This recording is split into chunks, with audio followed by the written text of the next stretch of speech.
Assalamualaikum warahmatullahi wabarakatuh. Sebelumnya perkenalkan, kami dari kelompok 12 PAI kelas Biologi A 2020 yang beranggotakan saya sendiri, Marisa Hana Damayanti, Putri Novitasari Parmadi, dan juga Reva Ahmadea akan menjelaskan materi yang berjudul Konsep Islam tentang Lingkungan.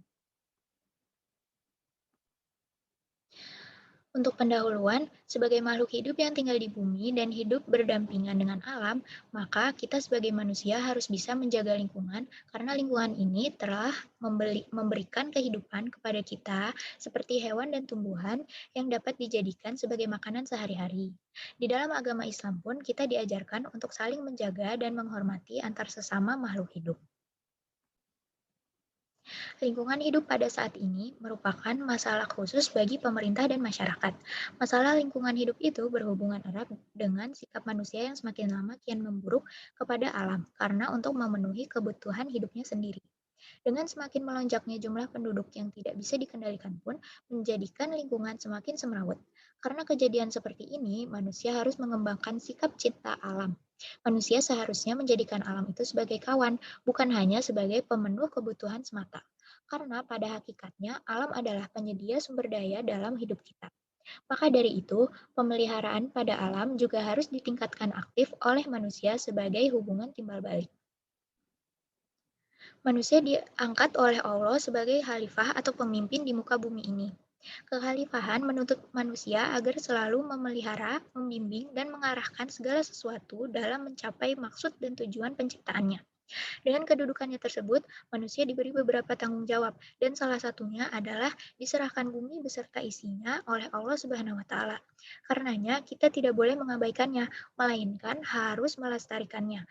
Artinya, wajib bagi kita untuk menjaga keseimbangan ekologi dengan menghindarkan alam dari segala pencemaran lingkungan dan memanfaatkannya dengan sebijak mungkin. Karena pada dasarnya, bumi ini bukanlah warisan nenek moyang untuk segelintir orang saja, melainkan pinjaman untuk anak cucu kita kelak. Karena ini adalah sebuah pinjaman, maka kita harus pandai, adil, dan tidak ceroboh supaya barang pinjaman ini dapat dikembalikan sesuai aslinya atau malah bisa lebih baik lagi. Al-Quran menyebutkan banyak teori tentang kebenaran seluruh kejadian di alam semesta ini. Salah satunya tentang apa saja hakikat alam semesta dan beberapa tempat yang ada di alam semesta.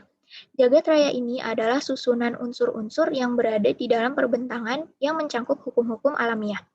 Sehingga dalam Al-Quran, alam semesta itu adalah perbentangan dari unsur-unsur yang mempunyai keterkaitan. Jadi, alam semesta haruslah dipahami sebagai wujud dari keberadaan Allah Subhanahu wa Ta'ala, sebab alam semesta dan seluruh isinya tidak akan ada tanpa keberadaan Allah yang Maha Esa.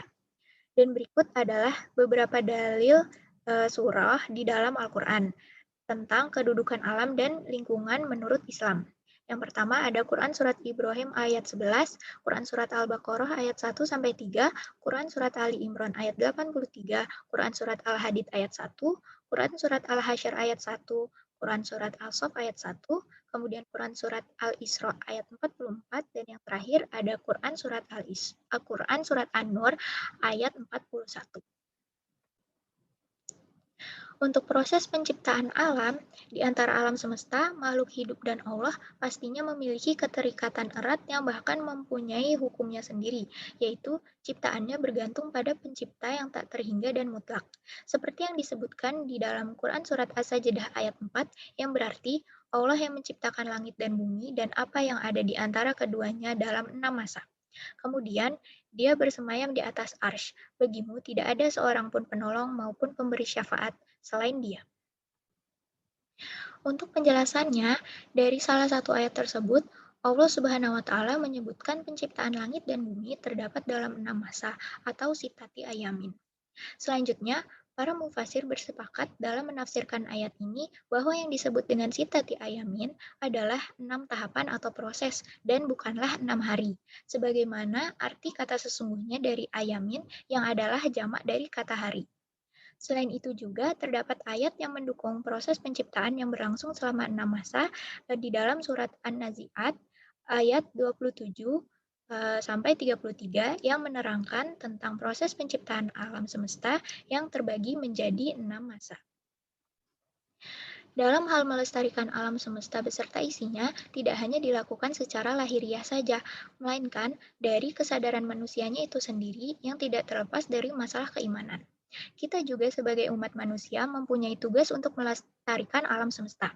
Prinsip dalam melestarikannya yaitu sikap hormat terhadap alam, prinsip tanggung jawab, solidaritas kosmis, dan prinsip kasih sayang serta kepedulian terhadap alam.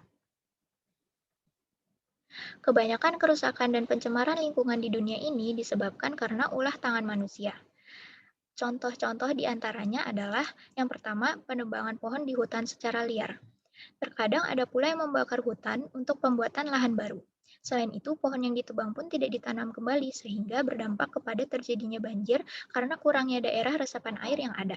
Bahkan dapat pula menyebabkan terjadinya erosi, tanah longsor, dan sebagainya. Contoh yang kedua adalah membuang sampah sembarangan. Seringnya, limbah industri pabriklah yang mengakibatkan pencemaran lingkungan seperti air, tanah, dan udara. Selain itu, juga dapat menciptakan sumber penyakit serta dapat memusnahkan habitat hewani dan juga makhluk hidup lainnya. Dan contoh yang terakhir adalah polusi udara.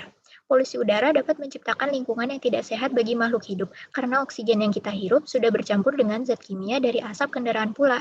Maka dari itu, inilah alasan mengapa sangat diperlukannya peran manusia dalam menjaga lingkungan.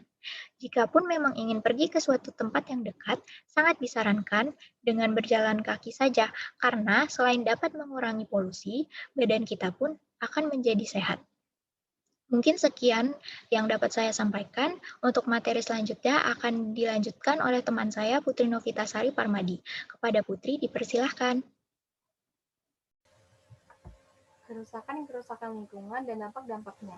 Yang pertama itu ada banjir. Banjir dapat disebabkan oleh dua faktor, yaitu faktor alam maupun faktor manusia. Dampak yang dihasilkan seperti rusaknya bangunan dan tempat tinggal penduduk, hilangnya lapisan tanah yang subur, dan munculnya berbagai macam penyakit. Selanjutnya adalah letusan gunung berapi. Letusan gunung berapi dapat menyemburkan lava, lahar, uap panas, tubuh vulkanik, dan material padat lainnya. Dampak yang dihasilkan dapat menyebabkan terganggunya pernapasan, dapat merusak permukiman, dan gas yang dihasilkan berbahaya karena mengandung racun. Selanjutnya ada tanah longsor.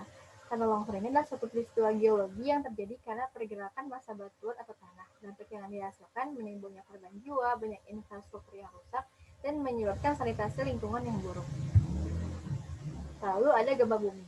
Gempa bumi adalah suatu bencana alam yang disebabkan oleh pergerakan endogen. Dapat yang dihasilkan berbagai jenis bangunan hancur, saluran transportasi terputus, dan dapat terjadinya tsunami apabila terjadi gempa bumi di dasar laut.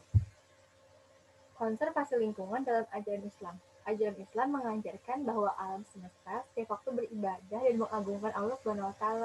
Islam mengajarkan umatnya untuk merawat alam dengan baik dan tidak merusaknya. Salah satu seorang muslim pada abad pertengahan Ibnu Taimiyah pernah mengatakan dalam ayat Al-Quran mengingatkan bahwa Allah SWT menciptakan alam untuk alasan yang lebih baik daripada hanya untuk melayani manusia. Dalam ekologi Islam, semua ciptaan di semesta alam ini milik Allah dan bukan milik manusia, sehingga manusia ini nggak boleh merusak alam. Bahkan Islam juga mengajarkan umatnya untuk berbuat baik kepada alam, baik kepada lingkungan, binatang, maupun tumbuhan.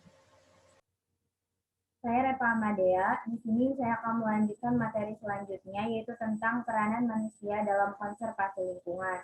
Sebagai umat muslim, kita harus bersyukur kepada Allah yang telah memberikan nikmat serta rahmatnya kepada seluruh umat manusia, yaitu seperti dengan diberikannya bumi beserta isinya yang kita sebagai manusia sudah patut untuk menjaganya. Beberapa peranan yang dapat kita lakukan untuk menjaga lingkungan, yang pertama dengan penghijauan dan reboisasi. Dengan penghijauan dan reboisasi, kita bisa merasakan manfaat dari tumbuhan, yaitu dapat menghasilkan O2 dan CO2, dapat mencegah terjadinya banjir, mencegah terjadinya erosi, melestarikan kesuburan tanah, dan menghasilkan udara yang bersih. Yang kedua, dengan mengurangi penggunaan kertas. Apabila penggunaan kertas semakin banyak, maka banyak pula pepohonan yang akan ditebang, yang akan berdampak negatif terhadap kerusakan pada bumi. Yang ketiga, tidak menggunakan air secara berlebihan, karena ketika menggunakan air secara berlebih akan berdampak negatif, yaitu akan terjadi krisis air bersih secara global. Yang keempat, menjaga kesuburan tanah. Caranya yaitu dengan menanam tanaman tumpang sari, membuat sengkedan atau teras sering, dan menggunakan pupuk kimia secara bijaksana. Yang kelima, menjaga flora dan fauna. Cara sederhananya yaitu dengan menjaga hewan dan tumbuhan yang ada di sekitar rumah kita. Atau bisa juga dengan melakukan konservasi seperti membentuk cagar alam atau suaka marga satwa, melindungi pemburuan liar, melakukan pemberantasan perdagangan antar satwa. Yang keenam, melakukan pengolahan limbah. Caranya dengan memilah sampah yang dapat didaur ulang dan sampah yang tidak dapat didaur ulang dengan cara menyediakan tong sampah organik, anorganik, sisa makanan, dan juga plastik. Selanjutnya yaitu kesimpulan. Kesimpulan yang dapat kita ambil dari materi kali ini yaitu proses penciptaan alam semesta di dalam Al-Quran terdapat pada salah satu ayat yang menjelaskan prosesnya, yaitu di surat As-Sajdah ayat 4 yang artinya Allah lah yang telah menciptakan langit dan bumi dan segala yang ada di antara keduanya dalam waktu 6 hari, kemudian dia bersemayam di atas arsy.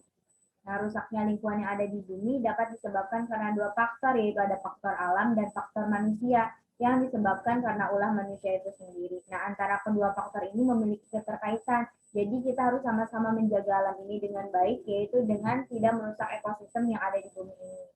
Nah, konservasi lingkungan hidup merupakan suatu perlindungan dalam lingkungan agar lingkungan terhindar dari kerusakan akibat dari pemakaian yang tidak sesuai dengan kebutuhan yang ada.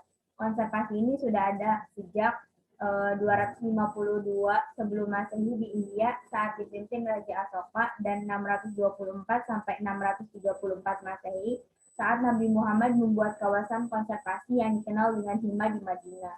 Nah, elemen-elemen konservasi lingkungan ada hutan konservasi, cagar alam, taman nasional, taman hutan raya, taman wisata alam, dan taman guru. Manusia mempunyai peranan yaitu melakukan penghijauan atau reboisasi. Dengan begitu, kita mampu melestarikan kesuburan tanah, mencegah terjadinya erosi, dan kita juga turut menjaga kelestarian hidup flora dan fauna. Sekian presentasi dari kelompok kami, semoga bermanfaat. Terima kasih.